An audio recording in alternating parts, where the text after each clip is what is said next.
Hello student, मैं एकता सिंह आप सभी का ज्ञान चैतन्य चैनल में बहुत-बहुत स्वागत करती हूँ। आज के इस टॉपिक में हम भारत की भौगोलिक संरचना एवं इतिहास पर इसका भौगोलिक संरचना का क्या प्रभाव पड़ता है, ये सब इस चैप्टर नंबर 2 के माध्यम से हम, जो कि बुक रहेगी हमारी आर्य कंपटीशन टाइम, इसके माध्यम से हम ये सारा का सारा देखने वाले हैं। तो सबसे पहले यहाँ पर शुरू करते हैं भारत का नामकरण। तो ऐसी मान्यता है कि पौराणिक राजा दुष्यंत और उसकी पत्नी शकुंतला के पुत्र भरत के नाम पर इस देश का नाम भारत पड़ता है।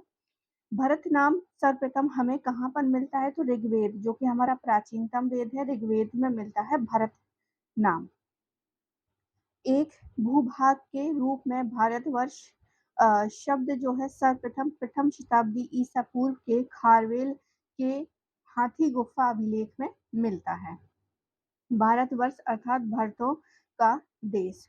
वैदिक कालीन जन कबीला भरत के नाम पर इसका नाम भारत पड़ा, ये कुछ विद्वान मानते हैं।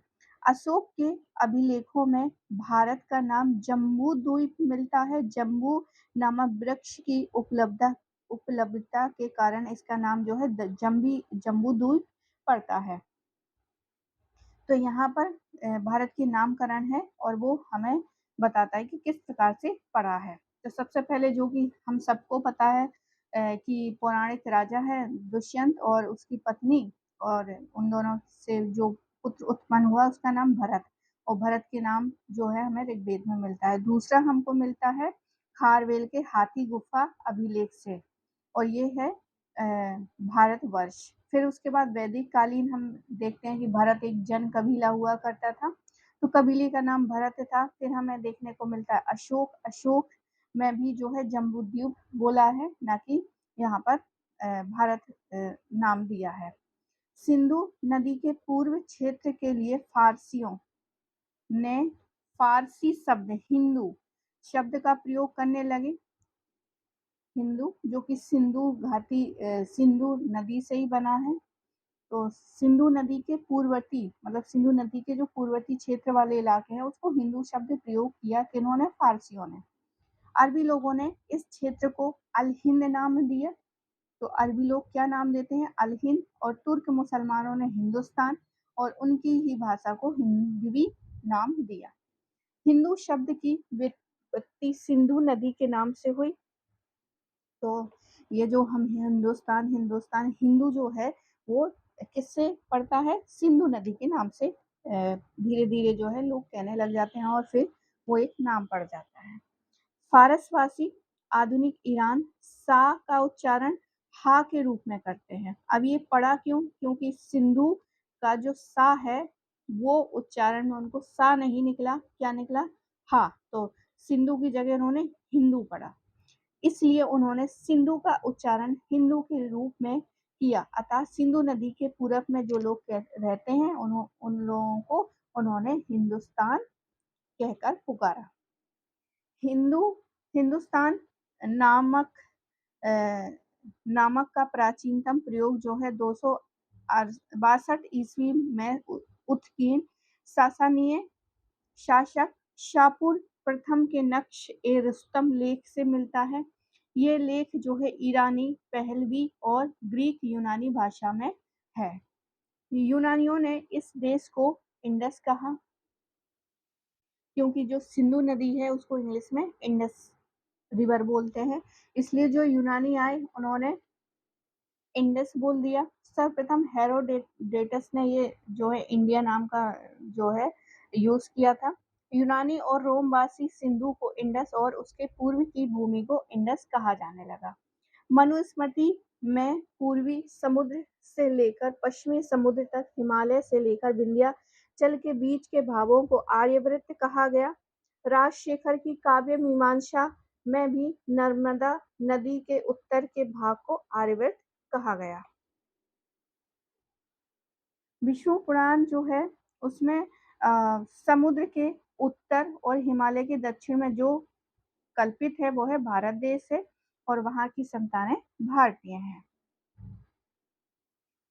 तो ये था कुछ भारत का नाम जो है किस आधार पर उसको हिंद बोला, जो कि सिंधु से था।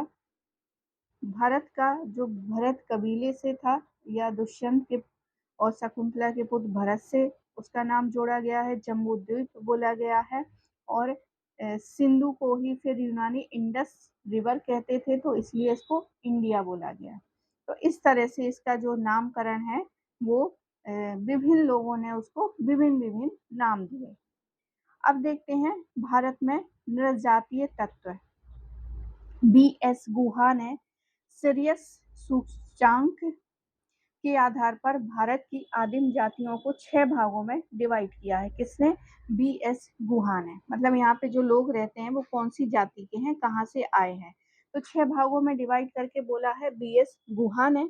सबसे पहले है नेग्रिटो। नेग्रिटो ये भारत की सबसे प्राचीनतम प्रजाति है। तो नेग्रिटो जो है सबसे प्राचीनतम है। फिर उसके बाद है प्रोटो ऑस्ट्रेलाइड। प्रोटो ऑस्ट्रेलाइड ये भारतीय जनसंख्या के आधारभूत अंग थे, जैसे कि नाग, मगर, कच्छप पूजा, चंद्रगणना, निक्षावर प्रथा, लिंगोपासना, मृत्युत्तर विश्वास आदि भारतीय संस्कृति को इनकी ही देन है।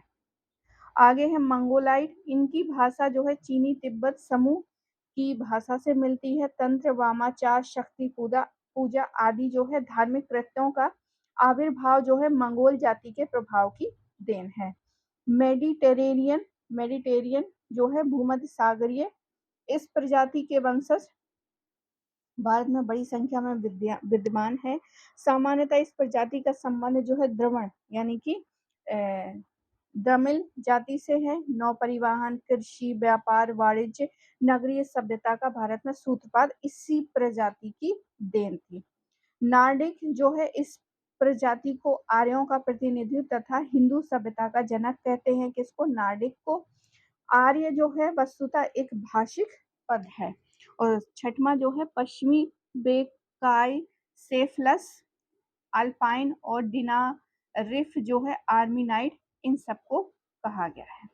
अब इसका विस्तार देख लेते हैं। तो ये उत्तर में हिमालय पर्वत, उत्तर पश्चिम में हिंदू कुश और सुलेमान श्रेणियां, उत्तर पूर्व में पूर्वांचल पहाड़ियां तथा दक्षिण में विशाल हिंद महासागर के सीमांकित एक बृहद भौगोलिक इकाई थी, जिसे भारतीय उपमहाद्वीप कहा जाता है।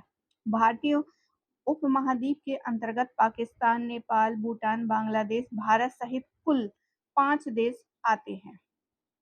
भारत अक्षांशीय एवं देशांतरीय दृष्टि से उत्तरी गोलार्ध और पूर्वी गोलार्ध में स्थित है।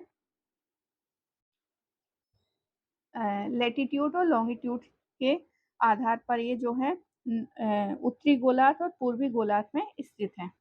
भारत की मुख्य भूमि जो है दक्षिण से उत्तर जो है 8 डिग्री 4 मिनट से 37 डिग्री 6 मिनट उत्तरी अक्षांशों एवं पश्चिम से पूर्व जो है 68 डिग्री 7 मिनट से 97 डिग्री 25 मिनट पूर्वी देशांतरों के मध्य विस्तृत है।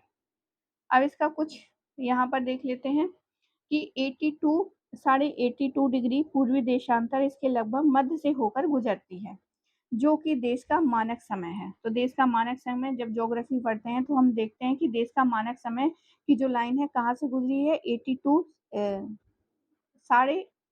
82 डिग्री। इसको ग्रीनविच समय से 5 घंटा 30 मिनट आगे है, जो कि 22.5 पूर्वी देशांतर इलाहाबाद के निकट मिर्जापुर से होकर गुजरती है। इस देशांतर रेखा को भारत की मानक देशांतर रेखा भी कहा जाता है। आगे देखते हैं। यह भारत के 5 राज्यों से गुजरती है: उत्तर प्रदेश, मध्य प्रदेश, छत्तीसगढ़, उड़ीसा और आंध्र प्रदेश। भारत का दक्षिणतम बिंदु जो है इंदिरा पॉइंट है। मतलब यहाँ से अगर देखें तो यहाँ पर जो है इंदिरा पॉइंट है, जिसे पिग मिलियन पॉइंट भी कहते हैं, जो 6 डिग्री 4 मिनट उत्तरी अक्षांश पर निकोबार द्वीप समूह में स्थित है। जबकि मुख्य भूमि का दक्षिणतम बिंदु जो है कन्याकुमारी। तो यहाँ पर एक गलती से मैंने बता दिया है कि जो दक्षिणतम बिंदु है तो दक्षिणतम अगर हम साउथ में देखें तो हमारा ये वाला पॉइंट होना चाहिए, लेकिन यहाँ पर जो है जम्मू अंडमान निकोबार है, इसलिए इसका जो है दक्षिणतम बिंदु यहाँ पर है जो कि इंदिरा पॉइंट है। इंदिरा पॉइंट है और ये वाला जो है वो है कौन सा, कन्याकुमारी के पास अंतरिप केप मेरोइंग दक्षिणतम छोर है। 8 डिग्री 4 मिनट उत्तरी अक्षांश पर ये स्थित है जो कि तमिलनाडु राज्य में स्थित एक द्वीप है। आगे है भारत का उत्तरी बिंदु जम्मू एंड कश्मीर में इंदिरा कॉल और पूर्वी बिंदु जो है अरुणाचल प्रदेश। अगर हम ऐसे बात करें इंडिया का तो यहाँ पर जो है किबिथु है, किबिथु। और पश्चिमतम बिंदु गुजरात में है जो कि है गौर मोता, गौर मोता। और अगर हम उत्तर से दक्षिण की बात करें तो जम्मू एंड कश्मीर और यहाँ से कौन सा होगा, कन्याकुमारी, यहाँ से कन्याकुमारी होगा। तो ये है, लेकिन अगर हम पूरा दक्षिणतम बिंदु माने तो यहाँ पर जो अंडमान निकोबार था उसका हम मानते हैं।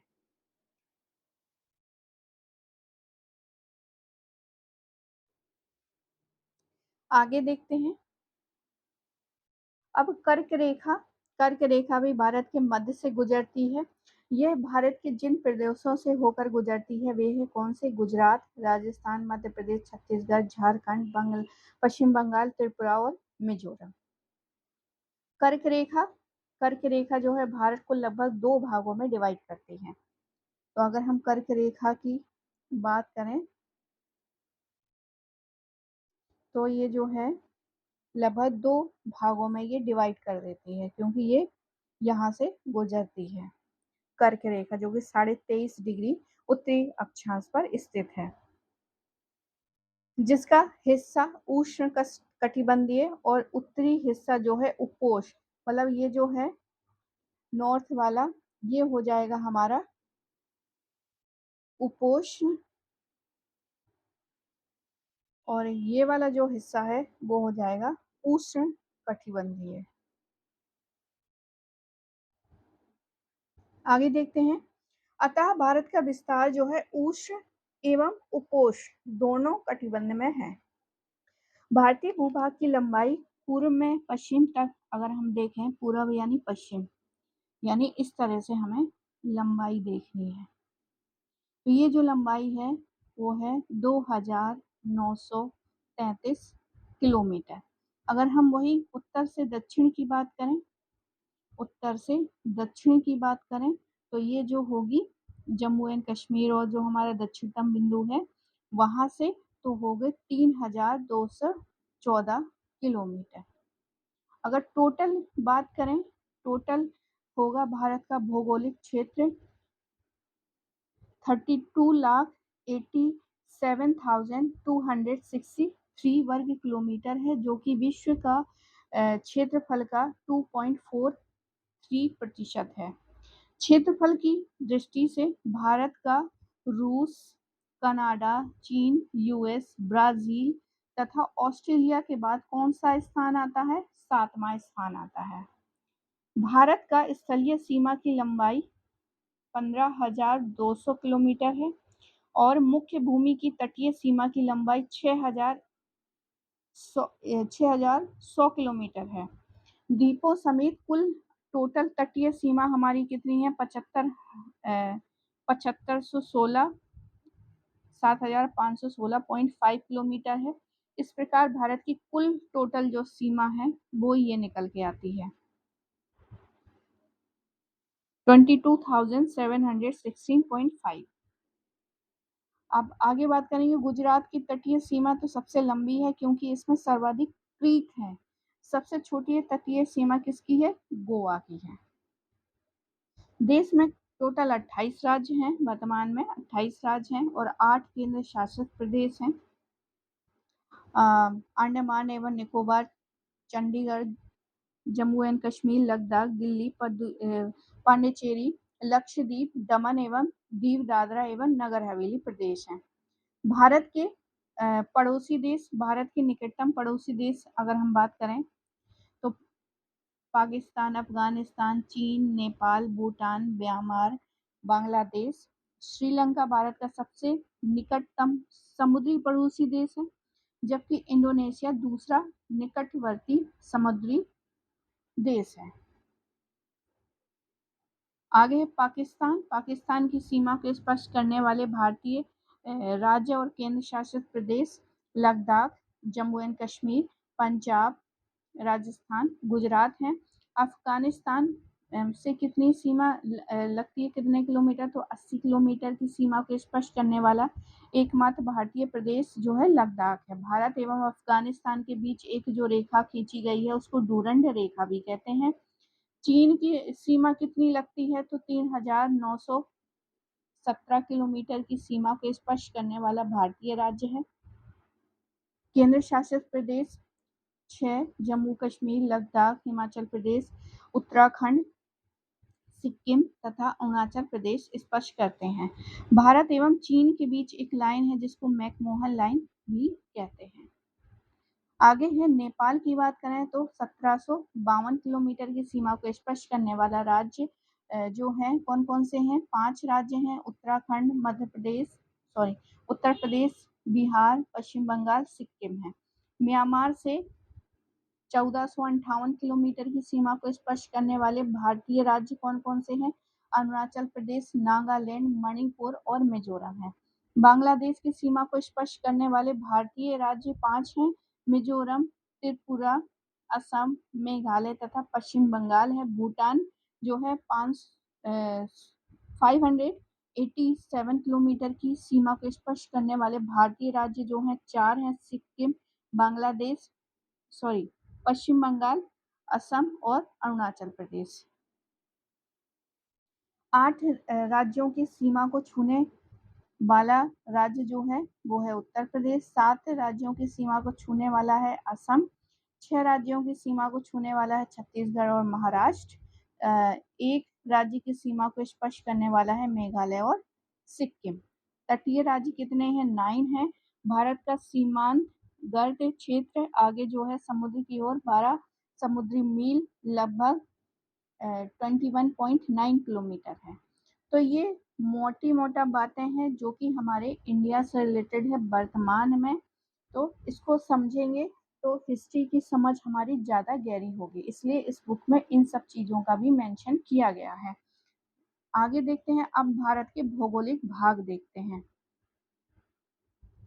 तो भौगोलिक भाग जो है प्राचीन भारत में संस्कृत तथा पाली साहित्य में इस देश को 5 क्षेत्रों उत्तर, मध्य, पूर्व, पश्चिम, दक्षिण और इसका नाम क्या है, उत्तर को उदीच्य, मध्य को मध्यम, पूर्व को प्राच्य और पश्चिम को प्रातीच्य कहा गया है, दक्षिण को दक्षिणापथ।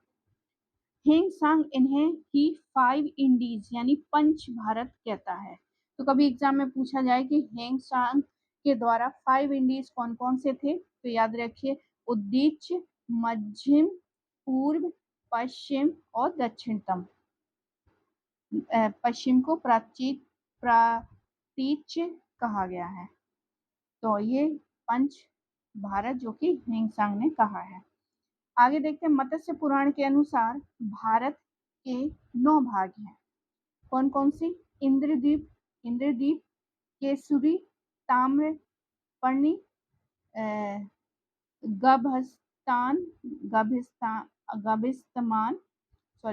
गभिस्तमान, नागद्वीप, सौम्य, गांधार, वरुण और सागर से घिरा भारत।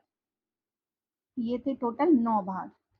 वराहमिहि की बृहत संहिता में भारत भूमि को कूर्म की आकृति का और पुराणों के भुवन कोश में धनु आकृति का, दीर्घ निकाय में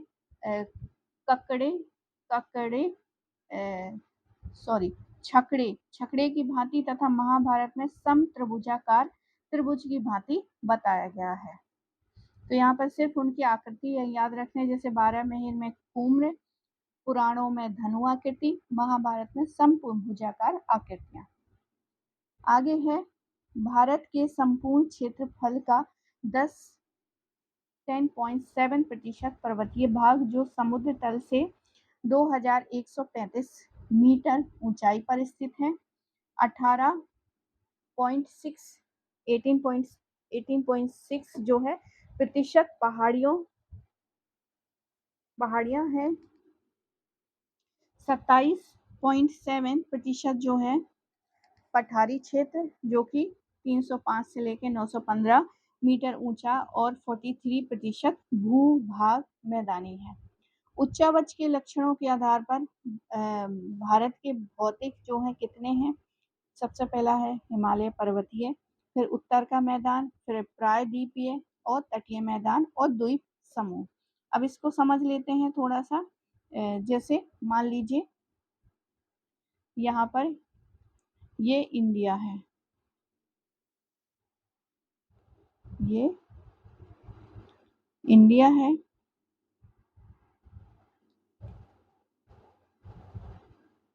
तो इंडिया का ये वाला जो पार्ट है, ये हो जाएगा हिमालय पर्वतीय समूह। हिमालय पर्वतीय समूह ये सारा का सारा। इसके नीचे आएंगे तो उत्तरी भारत का मैदान है। भारत का मैदान इसलिए कहेंगे क्योंकि यहाँ पर जो है एक तो सिंधु नदी है, यहाँ से गंगा नदी निकली हुई है, और यहाँ से ब्रह्मपुत्र आती है। तो इन सब का मैदान भाग उपजाऊ है, और यहीं पर जो है ज़्यादा मात्रा में उत्पादन होता है कृषि का। तो ये हो गया उत्तरी भारत का मैदान। अब आते हैं नीचे, तो प्रायद्वीपीय दक्षिण वाला जो भाग है वो ज़्यादातर प्रायद्वीपीय भाग है। तटीय मैदान मतलब यहाँ पर जो तट हैं समुद्र से वो सारे हैं, और द्वीप समूह में अंडमान निकोबार है और लक्षद्वीप है। तो ये द्वीप समूह के अंतर्गत आते हैं, और इसको ही उच्चावाच के लक्षणों के आधार पर डिवाइड किया है। अब यहाँ पर एक एक करके हैं जो कि देख लेते हैं, क्योंकि जब तक भारत की भौगोलिक जानकारी नहीं होगी इस बुक के अकॉर्डिंग, तो आपको हिस्ट्री समझने में थोड़ी सी दिक्कत होगी। इसलिए इस बुक के माध्यम से ये सारी चीजें दी गई हैं। तो हिमालय पर्वत का समूह देखते हैं। उत्तर की विशाल पर्वतीय मालाएं जो हैं, हिमालय वास्तव में अभी भी एक युवा पर्वत है, जिसका निर्माण कार्य अभी समाप्त नहीं हुआ है। मतलब हिमालय जो है बनता बिगड़ता रहता है। हिमालय के क्षेत्र में आने वाले भूकंप, हिमालयी नदियों के निरंतर होते मार्ग परिवर्तन और पीर पंजाल श्रेणी में 1500 से 1850 मीटर की ऊंचाई पर मिलने वाले झील निक्षेप, जिसे करेवा भी कहा जाता है, हिमालय के उत्थान के अभी भी जारी रहने की ओर संकेत करते हैं। हिमालय के स्थान जो है पूर्व में टेथित सागर से हुआ करता था।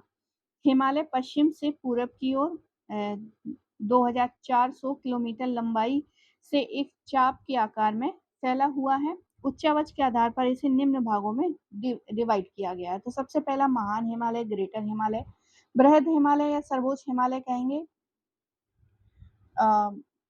जैसे ये ऊपर का हिस्सा है, तो यहाँ पर जो है सबसे जो है इसको ग्रेटर हिमालय, फिर एक आता है मिडिल हिमालय, और सबसे तीसरे 3 भागों में डिवाइड किया आउटर हिमालय। इसको आगे देखते हैं। आंतरिक हिमालय, जिसको आंतरिक हिमालय इसमें प्राचीन ग्रंथों में हिमाद्री, मध्य हिमालय और मुख्य हिमालय अथवा बर्फीला हिमालय भी कहा गया है।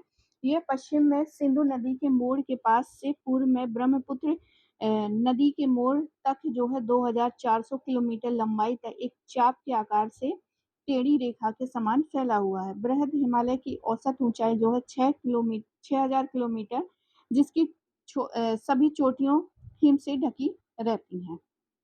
बहुत भाग जो है यह भाग जो है बहुत ऊंचे तेज ढाल, ऊंची चोटियां, घाटियों की खाड़ी दीवारों वाला भाग है। मध्य भाग में नेपाल स्थित है और सबसे ऊंचा भाग है।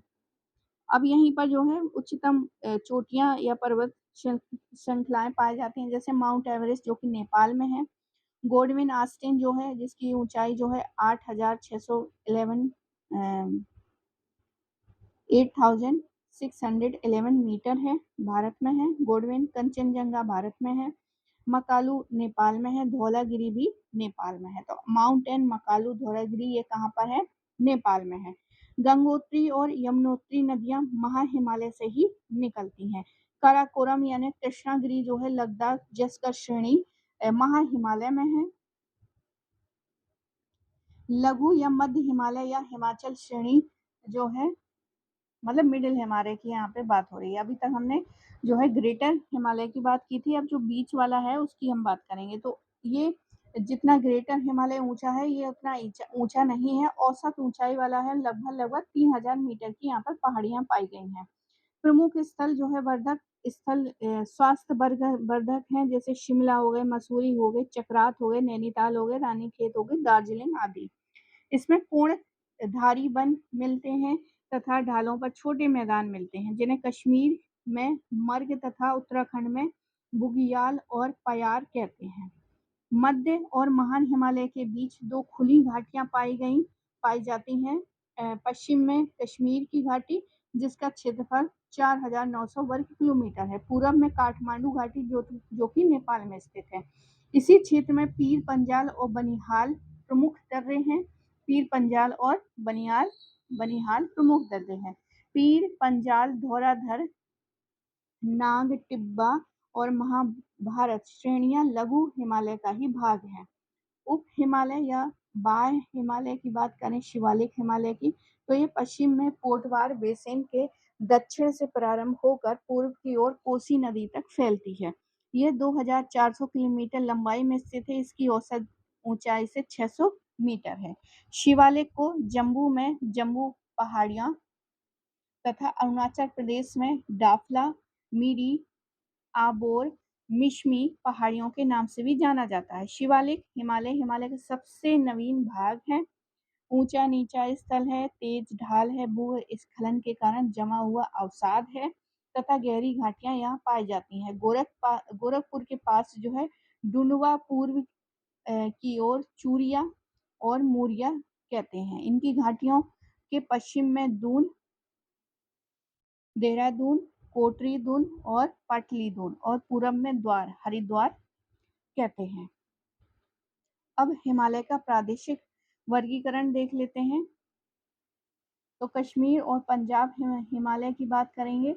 सिंधु और सतलज के बीच 560 किलोमीटर की दूरी में फैला हुआ है। यहाँ हिमालय क्रमिक रूप से ऊंचाई प्राप्त करता है। कराकोरम, लद्दाख, जसपर, पीर पंजाल, धौराधर श्रेणियां इसी के भाग में है। हिमालय की चौड़ाई यहाँ सर्वाधिक है एवं यह 250 से 400 किलोमीटर चौड़े क्षेत्र में विस्तृत है।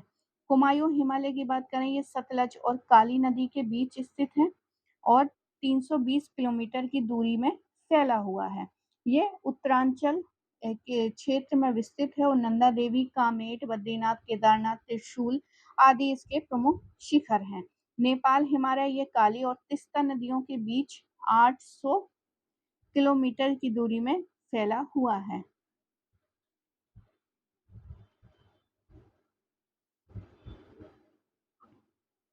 आगे है, यहाँ हिमालय की चौड़ाई अधिकतम है, परंतु हिमालय के सर्वोच्च शिखर जो है यही मिलते हैं, जैसे एवरेस्ट, कंचनजंगा, मकालू आदि। असम हिमालय की बात करें तो असम हिमालय में तिस्ता और दिहांग यानी सांगपो ब्रह्मपुत्र नदियों के बीच जो है 720 किलोमीटर की दूरी में फैला हुआ है। यहाँ हिमालय की ऊंचाई पुनः कम होने लगती है। मैदानी भाग में इसका ढाल काफी तीव्र है। प्रमुख दर्रे की बात कर लेते हैं। तो यहाँ जम्मू एंड कश्मीर के लद्दाख क्षेत्र में कराकोरम दर्रा है। भारत के सबसे ऊंचा दर्रा है ये कराकोरम और यहाँ से चीन जाने वाली एक सड़क भी बनाई गई है। बुर्जिल दर्रा जो है श्रीनगर से गिलगित को जोड़ती है। बुर्जिल दर्रा श्रीनगर से गिलगित को जोड़ती है। जोजिल दर्रा जो है जस्कर श्रेणी में स्थित है। इससे श्रीनगर से लेह का मार्ग गुजरता है। पीर पंजाल दर्रे से कुलगांव से कोठी जाने का मार्ग गुजरता है।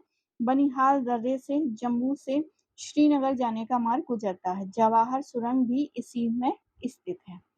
शीप कीला दर्रा शिमला से तिब्बत को जोड़ता है। बड़ा ला चला दर्रे से मंडी से लेह जाने का मार्ग गुजरता है और थागाला, माना, नीति व लेपुल लेपुलेख दर्रा जो है उत्तरांचल के कुमायूं श्रेणी में स्थित है। इससे मानसरोवर झील और कैलाश घाटी का निर्माण गुजरता है। सिक्किम में स्थित नथुला और जेलपरा दर्रे हैं व्यापक सामरिक महत्व है और यहाँ दार्जिलिंग चुंबी घाटियों से होकर तिब्बत जाने का मार्ग है। बोमडिला जो है याप दर्रा अरुणाचल प्रदेश से स्थित है। बोमडिला दर्रे से तवांग घाटी होकर तिब्बत जाने का मार्ग जाता है, जबकि याप दर्रे के पास ही ब्रह्मपुत्र नदी भारत में प्रवेश करती है। यहाँ से चीन के लिए मार्ग जाता है। दीफू पांग सांड साड दर्रा अरुणाचल प्रदेश से भारत म्यांमार सीमा पर स्थित है। मणिपुर में स्थित तुजू दर्रा से इम्फाल से तामू और म्यांमार जाने का मार्ग गुजरता है। रोहतांग दर्रा ये हिमाचल प्रदेश में है। तो ये थे कुछ दर्रे, कुछ अन्य भी हैं जैसे भारत के उत्तर पश्चिम में स्थित खैबर दर्रा, बोलन दर्रा, गोमल दर्रा, कुर्रम दर्रा तथा टोरची दर्रे भी ऐतिहासिक दृष्टि से अधिक महत्वपूर्ण है। अब जब कोई अन्य आक्रमण होगा तो इन्हीं दर्रों के माध्यम से भारत में एंट्री होती है, इसलिए इस भौगोलिक कंडीशन को समझना बहुत जरूरी है। आगे है इनमें सबसे प्रसिद्ध जो है खैबर दर्रा है। तो यही खैबर दर्रा है जो कि उत्तर पश्चिम में स्थित है। इससे होकर काबुल पेशावर का मार्ग जाता है और सिकंदर और महमूद गजनवी का भारत पर आक्रमण इसी दर्रे से हुआ है। कौन सा? खैबर दर्रे से। गौरी जो है, गौरी से गा से गौरी और गोद से गोमल, ऐसे याद कर सकते हैं।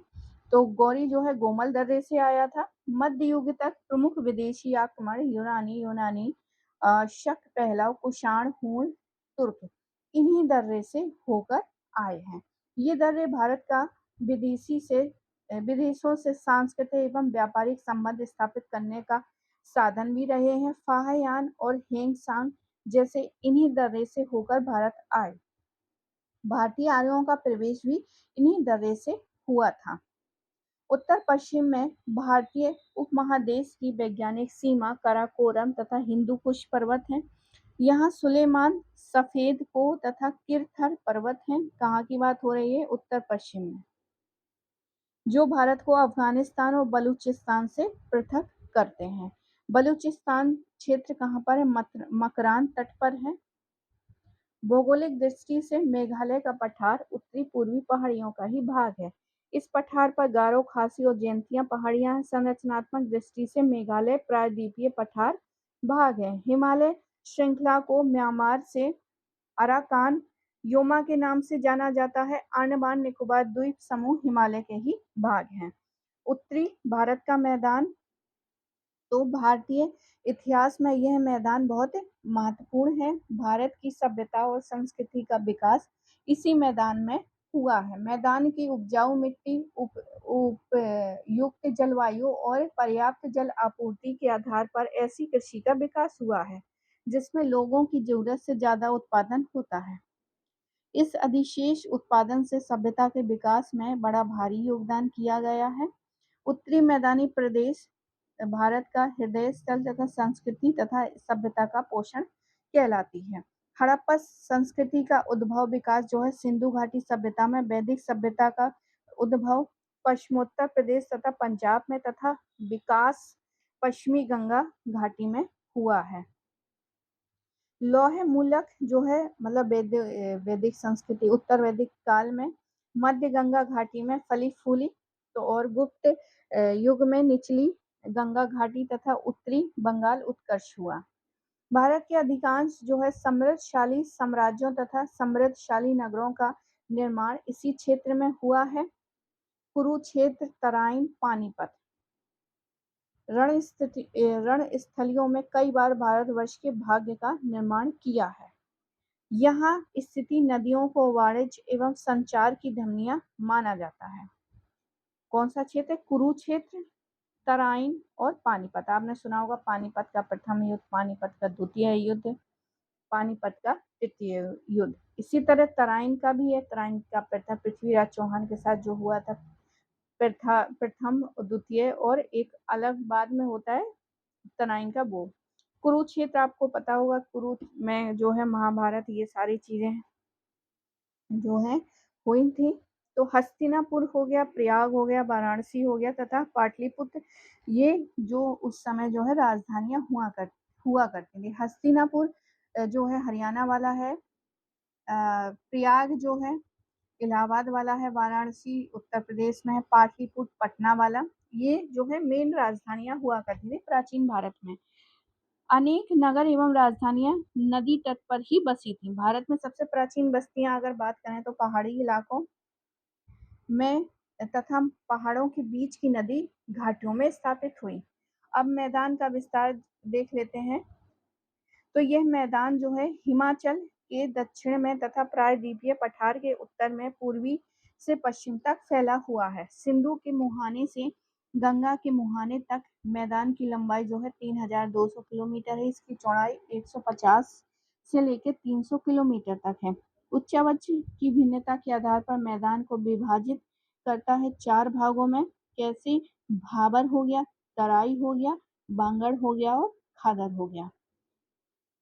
मैदान का प्रादेशिक विभाजन देखें तो सिंधु से लेकर असम तक इस मैदान के पूरे विस्तृत से स्थानीय उच्चावच से काफी भिन्नता दिखाई देती है। इन्हीं भिन्नताओं के आधार पर उत्तरी मैदान के भाग को कुछ इस प्रकार डिवाइड करते हैं। जैसे सिंधु का मैदान, तो सिंधु नदी और उसकी जो ट्रिब्यूटरी रिवर्स हैं, वो वाला इलाका जो है सिंधु मैदान जो है वो है कहलाता है। इस मैदान का निर्माण सिंधु नदी के द्वारा हुआ है। सिंधु नदी के पश्चिम का भाग जो है बांगर है। पुराने नदी मार्गों से बचे हुए भाग को धोरोस कहते हैं। धोरोस लंबे सक्रिय गर्त हैं। इनमें से कुछ सूखे नदी मार्गों के साथ साथ खारे पानी की झीलें भी हैं, जिसका स्थानीय नाम डांड है। पश्चिम और हिमालय सॉरी पंजाब और हरियाणा का मैदान, ये आब फारसी भाषा का शब्द है जिसका अर्थ है पानी। पंजाब अर्थात पांच पानी, पांच पानी मतलब यहाँ पर जो नदियां हैं, दो नदियों के बीच के भाग को दोआब कहते हैं। तो पांच नदियां और आब मतलब भाग। तो पंजाब के मैदान को 5 दोआब हैं, जैसे कि सतलुज, ब्यास सतलुज के मध्य फैला विस्त दोआब, ब्यास और रावी के मध्य फैला वारी दोआब, रावी और चिनाब के बीच रचना दोआब और चिनाब और झीलम के बीच चाज दोआब। झीलम और चिनाब और सिंधु के बीच जो है सिंधु सागर दोआब। तो ये सारा का सारा जो है पंजाब हरियाणा, ये सारा क्षेत्र यहाँ पर आता है। गंगा का मैदान देखते हैं। गंगा का मैदान जो है गंगा, यमुना, राम गंगा, घाघरा, गोमती, गंडक आदि नदियों द्वारा बहकर लाए गए अपरदित पदार्थों से बना है। प्रायद्वीपीय पठार की ओर से बहकर आने वाली चंबल, सिंध, बेतवा, केन और सोन नदियों का भी इस मैदान को बनाने में योगदान है। इसका विस्तार जो है प्रमुख रूप से उत्तर प्रदेश, बिहार और पश्चिम बंगाल में है। गंभीर समतलता के कारण उत्तरी गंगा मैदान को डेड प्लेन कहा जाता है। ब्रह्मपुत्र का मैदान, तो असम के मैदान, ये अरुणाचल प्रदेश में इंडिया में प्रवेश करती है। फिर असम में मैदान की चौड़ाई 90 से 100 किलोमीटर तक है। इसका विस्तार जो है असम में धुबरी से सदिया तक है। इस मैदान का निर्माण ब्रह्मपुत्र और उसकी जो छोटी छोटी नदियां हैं वो हैं,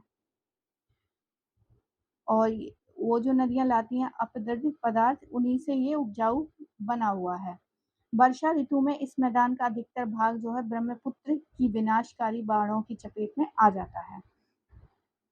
अब बात करेंगे दक्षिण का पठार। दक्षिण का पठार जो है पठार का ढाल दक्षिण एवं पूर्व की ओर है, अतः अधिकांश नदियां इस पठार एवं पश्चिम से पूर्व की ओर बहकर बंगाल की खाड़ी में गिरती हैं। जैसे महानदी, गोदावरी, कृष्णा, कावेरी, ये सारी की सारियां कहाँ है? बे ऑफ बंगाल में गिरती हैं। लेकिन कुछ नदियां हैं जो कि अरेबियन सी में गिरती हैं, जैसे कि नर्मदा, ताप्ती, ये सारी की सारी पूरब से पश्चिम की ओर बहती हैं और अरब सागर में मिलती हैं। यह दो नदियां एस्चुरी का निर्माण करती हैं। कौन? नर्मदा एंड ताप्ती। आगे है महानदी का प्राचीनतम नाम जो है कनक नंदिनी था। महानदी को वायु पुराण एवं ब्रह्म पुराण के अनुसार सतयुग में नीलोत्पला, मत्स्य पुराण के अनुसार द्वापर युग में चित्रोत्पला एवं महाभारत में भीष्म परम महानंदा कहा गया है। नर्मदा तथा ताप्ती नदियां विंध्य एवं सतपुड़ा पहाड़ियों एवं महाकांतर के वन मिलकर उत्तर भारत को दक्षिण भारत से पृथक करते हैं। इसी पृथकता के कारण दक्षिण में आर्य संस्कृति से सर्वदा भिन्न जो है द्रविड़ संस्कृति का विकास हुआ है। कृष्णा एवं तुंगभद्रा नदियों से निर्मित दोआब जो है रायचूर दोआब है और ये हिस्ट्री में बहुत ज्यादा फेमस है। इसी को लेकर जो है कई बार जो है युद्ध भी हुए हैं। बौद्ध साहित्य में सुक्त निकाय जो है बौद्धायन धर्म सूत्र में दक्षिण पथ शब्द का उल्लेख मिल जाता है। सामान्यतः विंध्य पर्वत के दक्षिण से कृष्णा नदी के उत्तर दिशा वाले भाग को दक्षिण पथ कहा जाता था। दक्षिण पथ के पूर्व में स्थित बंगाल की खाड़ी है, पश्चिम में स्थित अरब सागर है, दक्षिण में हिंद महासागर है, जो कि पश्चिम को क्या कहेंगे, महोदधि, और अरब को रत्नाकर, और दक्षिण में हिंद महासागर को इंदु सागर कहा गया है। आगे है दक्षिण के पठार पर स्थित महत्वपूर्ण पर्वत जो है विंध्याचल, सतपुड़ा, पश्चिमी घाट और पूर्वी घाट पर्वत जो है विंध्याचल पर्वत उत्तर भारत को दक्षिण भारत से अलग करता है। सतपुड़ा पर्वत श्रेणियां रापीपला पहाड़ियों से आरंभ होकर महादेव एवं मैकाल पहाड़ियों के रूप में छोटा नागपुर पठार तक फैली हुई हैं। धूपगढ़, पंचगढ़ और अमरकंटक इसकी प्रमुख चोटियां हैं। विंध्याचल एवं सतपुड़ा के मध्य नर्मदा नदी है एवं सतपुड़ा के दक्षिण में ताप्ती नदियां हैं। पश्चिमी घाट या सह्याद्री पर्वतमालाएं चार महत्वपूर्ण दर्रे हैं। यहाँ पर पश्चिमी घाट और सह्याद्री पर्वतमाला में थाल घाट, भोर घाट, पाल घाट, सिनकोटा। थाल घाट में नासिक और मुंबई के बीच है। भोर घाट जो है मुंबई और पुणे के बीच है। कोयम्बटूर और कोचीन के बीच पाल घाट। सिनकोटा जो है त्रिवेंद्रम और मदुरई के बीच का मार्ग है। आगे देखते हैं पश्चिमी घाट एवं पूर्वी घाट जो है पर्वत दक्षिण में जहां आपस में मिलते हैं उन पहाड़ियों को नीलगिरी कहते हैं। दक्षिण भारत में सबसे ऊंची चोटी है अन्ना मुंडी है, जो अन्नामलाई की पहाड़ी पर स्थित है। दक्षिण का दूसरी सबसे ऊंची चोटी दोदा बेटा है, जो नीलगिरी की सबसे ऊंची चोटी है। नीलगिरी, अन्नामलाई, पालिनी, कार्डामम मतलब इलायची की पहाड़ियां दक्षिण भारत के पठार पर स्थित प्रमुख पहाड़ियां हैं। दक्षिण के पठार के उत्तर पश्चिम भाग में लावा निर्मित उपजाऊ काली मिट्टी पाई जाती है। इस पठार के उत्तरी भाग में छोटे छोटे पठार स्थित हैं।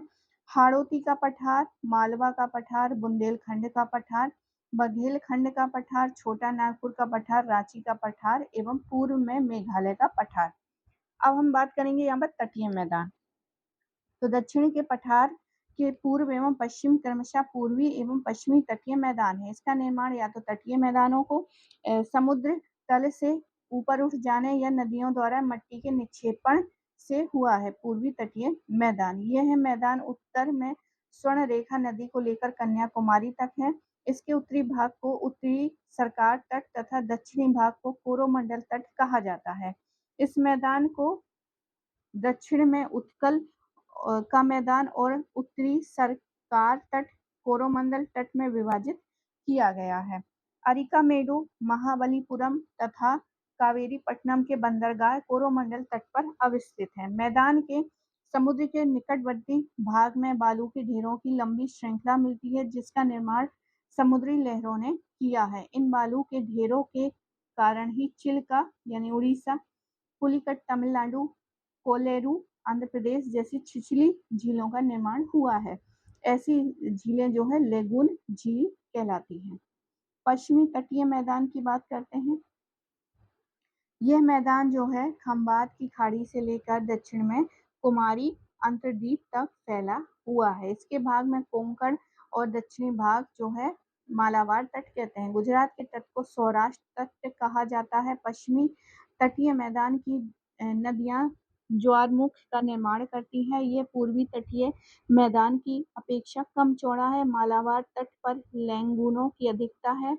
पश्चिमी तटीय मैदान में नारियल, चावल, सुपारी, केला, काजू, मसालों की कृषि की जाती है। केरल के तटीय क्षेत्र में मोनोजाइट यानी थोरियम जैसे बहुमूल्य आम्लीय खनिज मिल जाते हैं। आगे देखते हैं सोपारा यानी कि सुपरक, भड़ोच, भृगु कच्छ, कल्याण, कैलियोन एवं मुजरिश पश्चिमी तट के बंदरगाह हैं। केरल पर मालाबार तट। अब ये तट क्यों यहाँ पर ये सारी चीजें बताई गई हैं, क्योंकि जो वाणिज्य व्यापार है हमारा आज से नहीं प्राचीन काल से ही होता आया है। तो सोपारा हो गया, भड़ोच हो गया, कल्याण जिसको कैलियोन कहा जाता है, मुजरिश बहुत इंपॉर्टेंट है, पेरिप्लस ऑफ द एथेरियन सी में इन सब का जो है वर्णन भी मिलता है। केरल का मालाबार तट जो है प्राचीन काल का प्रसिद्ध व्यापारिक अधिवास रहा है। भारत का स्थल आक्रमण जो है पश्चिम के दर्रे से हुआ है तथा 15वीं शताब्दी के अंत तक यूरोपीय आगमन जो है समुद्री मार्ग से हुआ। आगे देखते हैं भारत के द्वीप देख लेते हैं। तो भारत में द्वीपों की संख्या जो है 247 है। कितने द्वीप हैं टोटल? 247 में, जिसमें 204 द्वीप बंगाल की खाड़ी में, 204 बे ऑफ बंगाल में और शेष जो है अरब सागर एवं मन्नार की खाड़ी में स्थित हैं। अरब सागरीय द्वीपों का निर्माण प्रवाल भित्तियों द्वारा हुआ है और लक्षद्वीप, मिनिकोय एवं अमीन दीवी अरब सागर के महत्वपूर्ण द्वीप हैं। इन द्वीपों पर नारियल के वृक्षों की बहुत ज्यादा अधिकता मिलती है। अंडमान निकोबार द्वीप समूह भारत का सबसे महत्वपूर्ण द्वीप समूह है जो बंगाल की खाड़ी में स्थित है। ये द्वीप वास्तव में समुद्र में डूबे हुए पर्वत के शिखर हैं। बेरने और नारकोंडम ज्वालामुखी द्वीप है जो यहीं पर स्थित है। भारत का दक्षिणतम बिंदु पॉइंट ग्रेट निकोबार स्थित है। दक्कन पास बड़ा अंडमान का छोटा अंडमान से अलग करता है और चैनल 10 डिग्री चैनल छोटा अंडमान और निकोबार के बीच स्थित है। न्यू मूर द्वीप को लेकर भारत और बांग्लादेश के मध्य जो है विवाद बना रहता है। पम्बन द्वीप जो है मन्नार की खाड़ी स्थित है। बंगाल की खाड़ी के द्वीप अरब सागरीय द्वीपों की तुलना में अधिक बड़े एवं अधिक आबकारी योग्य हैं। कुछ अन्य तथ्य भी देख लेते हैं। बृहद हिमालय और लघु हिमालय से मेन सेंट्रल थ्रस्ट द्वारा अलग होती हैं। लघु हिमालय शिवालिक हिमालय के मेन बाउंड्री फॉल्ट द्वारा अलग होती हैं। शिवालिक दक्षिण हिमालय के दक्षिण में ग्रेट बाउंड्री फॉल्ट है। विष्णु पुराण में गंगा, यमुना, गोदावरी, सरस्वती, नर्मदा, सिंधु एवं कावेरी को 7 पवित्र मोक्षदायिनी कहा गया है। तो याद रखिए विष्णु पुराण में गंगा, यमुना, सरस्वती के अलावा भी जो है गोदावरी, कावेरी जो कि साउथ में है ये नदियां, उनको भी लिया गया है और मोक्षदायिनी नदियां कहा है। अयोध्या, मथुरा, माया मतलब हरिद्वार, काशी, कांची, अवंतिका एवं द्वारावती 7 पवित्र मोक्षदायी नगरियां मतलब नगर हैं। महेंद्र, मलय, सह शक्तिमान, ऋष्य, विंध्य और परित्याग।